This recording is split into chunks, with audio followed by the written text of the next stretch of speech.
સુરતમાં એક યુવકને ઓનલાઈન ફૂડ મંગાવવું ભારે પડ્યું છે કારણ કે યુવકે મંગાવેલી વેજ પનીરની સબ્જીમાંથી નોનવેજ નીકળતા ખળભળાટ મચી ગયો।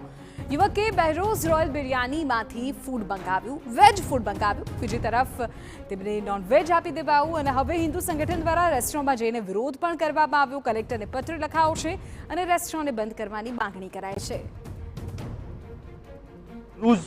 બિરયાની કરીને એક મોટું બ્રાન્ડ છે, પેન ઇન્ડિયા કંપની છે, રેબેલ ફૂડ્સના અંડરમાં આવે છે। એમાંથી એ લોકોએ રાયતા અને પેલું શાક ને બધું મંગાવ્યું। એ પનીરની સબ્જી અંદર એ લોકોએ જ્યારે પનીરની સબ્જી ખોલી, ઉપર પનીરની સબ્જી હતી, જેમ જેમ એ લોકો ખાવા લાગ્યા પછી નીચેથી ચિકન નીકળ્યું।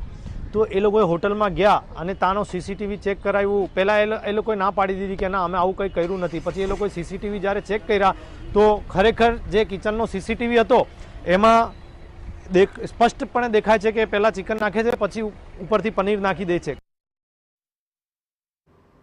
રાજકોટ